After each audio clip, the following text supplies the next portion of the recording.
One moment changed everything and destroyed the love I spent years building. The text wasn't meant for me. I know that sounds cliché, like the opening line of every story that ends in heartbreak, but that's exactly how it began. Her phone buzzed on the kitchen counter while she was in the shower, steam fogging the hallway mirror, the sound of running water filling the house we'd built together. I wasn't snooping. I wasn't suspicious. I just glanced down the way anyone does when a phone lights up. I miss you already. Last night was hard to forget. For a second, my brain refused to process the words. They just sat there, glowing on her lock screen like a foreign language. I actually smiled at first, an automatic stupid reflex because my mind tried to protect me. Wrong number, it whispered. Work friend. Inside joke. Anything but what you think. But my chest tightened anyway. I set the phone face down like I could undo what I'd seen, and leaned against the counter. My hands were shaking. I told myself I was overreacting. We'd been married 7 years.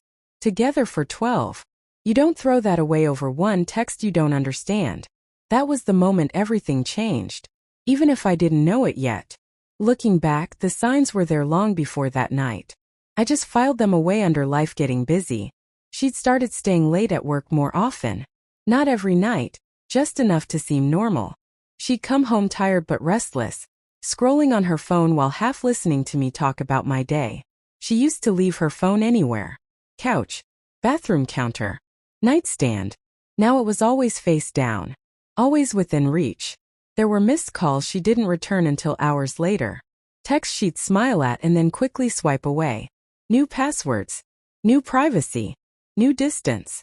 I blamed myself. I wondered if I'd gotten boring, if I was too comfortable, too predictable.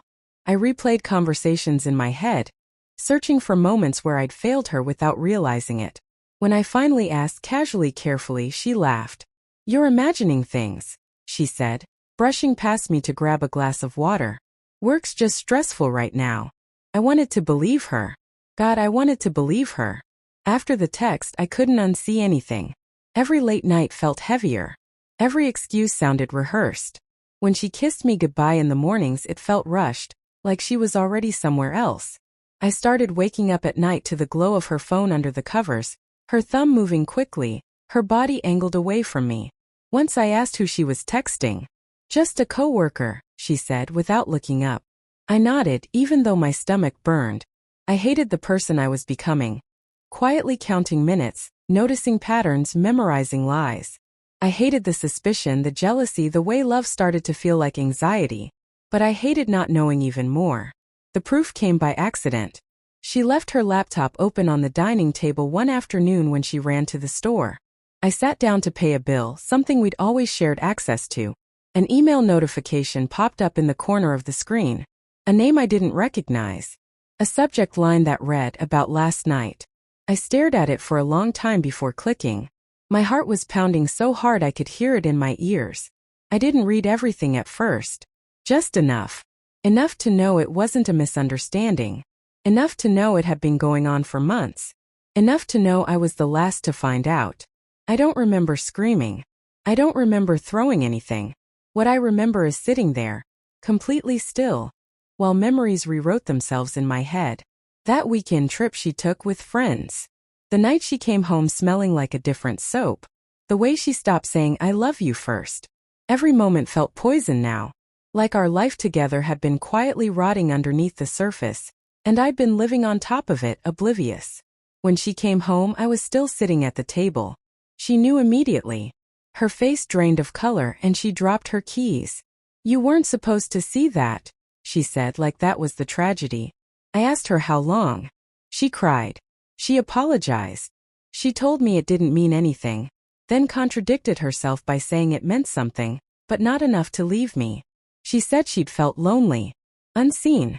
She said it wasn't about me, even though it felt like it was all about me. I listened. I didn't interrupt. I didn't raise my voice, because somewhere inside me, something had already broken beyond repair. The weeks that followed were worse than the discovery. We tried to talk. We tried to sleep in the same bed. We tried to act normal. But everything was different. Every laugh felt forced. Every touch felt uncertain. I wanted to hold her and push her away at the same time. She said she'd ended it. She said she wanted to fix us. She said she was sorry. And I believe she was sorry. But trust doesn't come back just because someone regrets breaking it. I'd look at her and remember who she used to be. The woman who held my hand at my father's funeral, who danced with me in the kitchen at midnight, who knew my fears before I said them out loud. And then I'd remember the messages, the lies, the ease with which she'd chosen someone else. Love lingered. Pain screamed louder. The turning point wasn't a fight.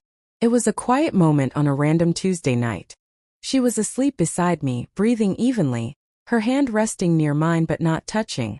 I stared at the ceiling and realized something terrifyingly simple. Even if she never cheated again, I would never be the same. I would always wonder, always doubt, always brace myself for another moment that could destroy me. That wasn't love anymore. That was survival. The next morning, I told her I was leaving. She begged. She cried harder than I'd ever seen.